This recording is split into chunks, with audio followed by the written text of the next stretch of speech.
देखिए second question में कह रहा है कि एचसीएफ और एलसीएम ज्ञात कीजिए तथा जांच कीजिए कि दोनों संख्याओं का जो गुणनफल है वो एचसीएफ और एलसीएम के गुणनफल के बराबर है या नहीं। ठीक है ना। तो देखिए फर्स्ट पार्ट है इसका 26 और 91। ठीक है, तो हमें क्या करना है, इन दोनों का एचसीएफ ज्ञात करना है और उसके बाद एलसीएम भी ज्ञात करना है और उसके बाद क्या करना है, इन दोनों की गुणा कर देनी है और उसको बराबर दिखा देना है एचसीएफ और एलसीएम की गुणा के बराबर। ठीक है, तो चलिए अब सिंपली हम निकालते हैं इसका एचसीएफ और एलसीएम। ठीक है, तो हम क्या करेंगे, एचसीएफ निकालने के पहले 26 का हम अभाज्य गुणनखंड कर लेते हैं। तो देखिए मिलेगा 2 तेरहम और 13 एकन 13। तो 26 के हमें अभाज्य गुणनखंड यहाँ से मिल जाएंगे 2 इंटू 13।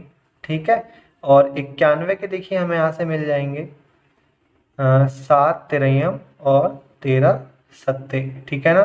तो यहाँ पे देखिए मिलेगा हमें 91 का मिल जाएगा 7 गुणे 13। तो एचसीएफ हमारा क्या होता है, अभी अभी हमने आपको बताया। तो एचसीएफ हो जाएगा हमारा इन दोनों में जो कॉमन फैक्टर है। ठीक है ना, 13 इन दोनों में कॉमन फैक्टर है, तो एचसीएफ हमारा क्या हो जाएगा, 13 हो जाएगा। ठीक है, और एलसीएम हमारा क्या हो जाता है, एचसीएफ इंटू बचे हुए जितने भी फैक्टर हैं, जैसे 2 बच गया यहाँ पे और 7 बच गया। ठीक है, तो एचसीएफ हमारा कितना है, 13 है और बचा हुआ फैक्टर 2 इंटू 7 है। तो देखिए हो जाएगा ये 13 दूनी 26, 26 सत्ते 182। ठीक है ना, ये क्या हो जाएगा हमारा एलसीएम। ठीक है, अब देखिए इस सवाल में हमको करना क्या है, हमें यहाँ पे ये जांचना है कि a into B, A into B is equal to क्या है, H C F into LCM. ठीक है, ये हमें यहाँ पे जांच करनी है। ठीक है, तो चलिए करते हैं। तो देखिए ए कितना है हमारा 26 और बी कितना है हमारा 91। एच सी एफ कितना है हमारा 13 और एलसीएम कितना है हमारा 182। ठीक है, तो जब हम इसको सॉल्व करेंगे तो देखिए क्या मिलेगा हमें यहाँ पे, 26 की गुणा हम 91 से करेंगे तो देखिए 26, 9 6 54 हासिल 5, 9 पंजे 45, सॉरी 9 6 54 हासिल 5, 9 दूनी 18 5 23। ठीक है ना, तो यहाँ पे आ जाएगा 23 और 4 2 6 और 6। ठीक है, 2366 आ जाएगा, 2366। और इधर करेंगे तो देखिए 13 दूनी 26 हासिल 2, 13 अट्ठे 104 और 2 106 का 6 हासिल 10, 13 कन 13 और 10 23। ठीक है, तो देखिए LHS हमारा बराबर हो गया है RHS के। ठीक है ना, तो ये हमने सिद्ध कर दिया यहाँ पे, मतलब जांच कर दी है। ठीक है, चलिए देखते हैं इसका सेकंड पार्ट। सेकंड पार्ट में देखिए हमें दिया गया है 510 और 92। ठीक है ना, तो देखिए यहाँ पे हम इनके गुणनखंड करेंगे। 510 का जब हम गुणनखंड करेंगे तो हमें मिलेगा 2 दूने 4, 2 पंचे 10 और 2 पंचे 10। ठीक है, और यहाँ पे देखिए 25 और 5 एकन 5। ठीक है, अभी देखिए ये हो जाएगा 3 से भी कट जाएगा ये, 3 एकन 3, 2 बचा 3 सत्ते 21, 17 एकन 17। ठीक है, तो देखिए 510 के जो अभाज्य गुणनखंड हो जाएंगे वो क्या हो जाएंगे हमें, 2 गुणे 3 गुणे 5 गुणे 17। देखिए आप इसको 3 को चाहे ऊपर लिख लीजिए चाहे नीचे लिख लीजिए, उससे यहाँ पे कोई फर्क पड़ने वाला नहीं है। ठीक है ना, ये अंकगणित की आधारभूत प्रमेय कहती है। आप चाहो तो 3 गुणे 5 गुणे 2 भी लिख सकते हो या ऐसे भी लिख सकते हो। ठीक है ना, वैसे अगर हम छोटे से लेके स्टार्ट करते हैं, छोटी संख्या से काटना स्टार्ट करते हैं तो हमारे लिए सुविधाजनक होता है, इसीलिए ना छोटे से ही काटा जाता है। ठीक है, बाकी ऐसा कुछ नहीं है कि हाँ भैया छोटे से ही स्टार्ट करना है। ठीक है, आपको जैसा उचित लगे वैसा करिए। ठीक है, अब देखिए 92 के हम अभाज्य गुणनखंड करेंगे तो आ जाएगा 2 चौक 8 और 2 छक 12। ठीक है ना, और 2 23, यहाँ पे देखिए 23 एकन 23। ठीक, तो 92 के जो हमारे अभाज्य गुणनखंड हो जाएंगे वो क्या हो जाएंगे, 2 इंटू 2 इंटू 23। ठीक है, अब देखिए इसका HCF क्या हो जाएगा, इसका HCF हमारा हो जाएगा इन दोनों में जो कॉमन फैक्टर है। जैसे देखिए इसमें ये 2 कॉमन है दोनों में, ठीक है। इसके अलावा और कोई कॉमन फैक्टर नहीं है, तो ये क्या हो जाएगा हमारा HCF हो जाएगा, ठीक है ना। और अब देखिए यहाँ पे जो LCM हमारा क्या होता है, वो HCF इंटू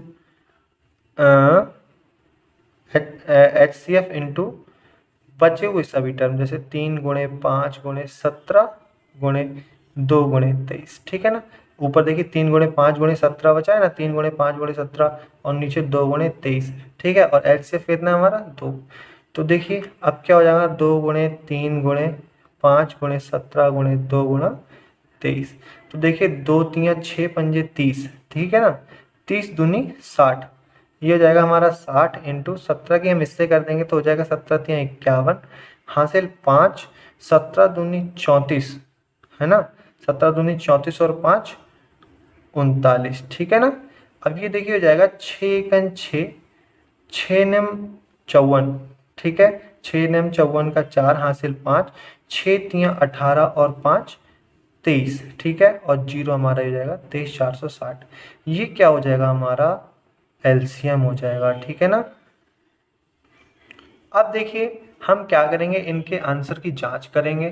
तो आंसर की जांच हमें कैसे करनी है, अभी हमने पिछले क्वेश्चन में भी की और इन्होंने बताया हुआ है कि A इंटू बी कर देना है, A इंटू बी कर देना है, ठीक है। और उसके बाद में क्या कर देना है, HCF इंटू LCM को बराबर में दिखा देना है, ठीक है। तो A इंटू बी मतलब 510 इंटू 92 इज इक्वल टू क्या है हमारा HCF 2 है और LCM कितना है हमारा 23460 है, ठीक है ना। तो देखिए इसको हम जब सॉल्व करेंगे तो हमें क्या मिलेगा, यहाँ देखिए 23460 है, ठीक है ना। ये 23460, तो इसकी जब हम मल्टीप्लाई करेंगे तो 2 6 12 हासिल 1 2 चौक 8 और 1 9, 2 3 6 2 दूनी 4, ठीक है। 2 दूनी 4 और बाद में जीरो लग जाएगा, ठीक है। जब आप इसकी भी मल्टीप्लाई करोगे तो इतना ही आएगा 46920।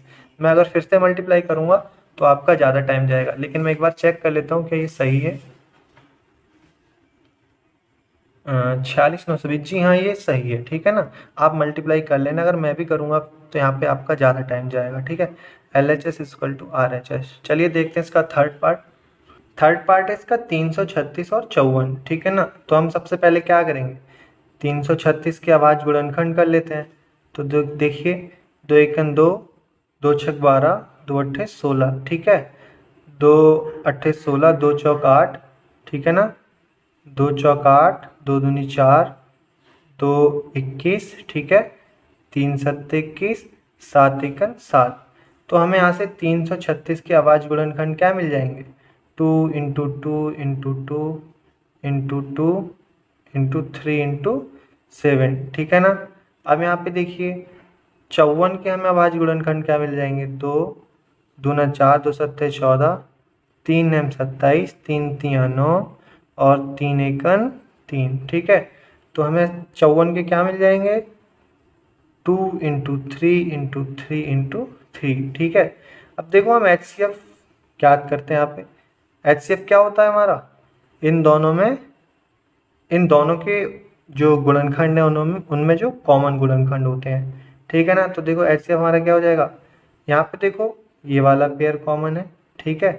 2 है दोनों में और इसके अतिरिक्त देखो 3 है, ठीक है ना। ऊपर 3 है और नीचे भी 3 है, तो 2 इंटू 3, ठीक है। ये वाला और ये वाला, इसके अतिरिक्त और कोई भी जो है उभयनिष्ठ गुणनखंड कॉमन गुणनखंड नहीं है यहाँ पे, ठीक है। तो इसका जो HCF है वो क्या हो जाएगा 6। HCF इज इक्वल टू हो जाएगा हमारा 6, ठीक है ना। अब देखो LCM क्या हो जाएगा हमारा, LCM हो जाएगा HCF मतलब 6 इंटू इनकी जो बचे हुए जो पद है, ठीक है, बचे हुए जो गुणनखंड है उनका गुणनफल। तो देखो 2 दूनी 4 दूनी 8 सत्ते 56, ठीक है, इंटू 3 तिया 9, ठीक है। तो देखो क्या हो जाएगा, 6 छक 36 हासिल 3, 6 25 30 3 33, ठीक है, इंटू 9। तो ये क्या हो जाएगा 9 छक 54 हासिल 5, 9 तिया 27, 9 छक 54 हासिल 5, 9 तियाँ 27 और 5 कितना हो जाएगा 32 का 2 हासिल 3, 9 तियाँ 27 और 3 30। ये क्या हो जाएगा हमारा, इसका एलसीएम हो जाएगा 3024। ठीक है, एलसीएम क्या हो जाएगा हमारा 3024। अब देखो हमें क्या करना है, हमें वो वाली जो जांच करने को बोला है इन्होंने, A into B equal to H C F into LCM. ठीक है ना, तो देखिए हम करते हैं। ए हमारा कितना है 336 है, इंटू बी हमारा कितना है 54 है, एच सी एफ हमारा कितना है 6 है, एलसीएम कितना है हमारा 3024 है। ठीक है ना, तो देखिए हम यहाँ पे मल्टीप्लाई करेंगे तो 6 चौक 24 हासिल 2, 6 दूनी 12 2 14 हासिल 1 का 1 आ जाएगा, 6 तियाँ 18 144 आ जाएगा। और जब आप इसकी भी मल्टीप्लाई करोगे तो इतना ही आएगा। ठीक है ना, मैं एक बार फिर से बता दूं, आपका टाइम जाएगा इसीलिए मैं ये मल्टीप्लाई पहले से मैंने करके रखी हुई रहती है, जिसको मैं यहाँ पे लिख देता हूँ। ठीक है ना, तो L H S equal to हमारा हो जाएगा आर एच एस। ठीक है ना।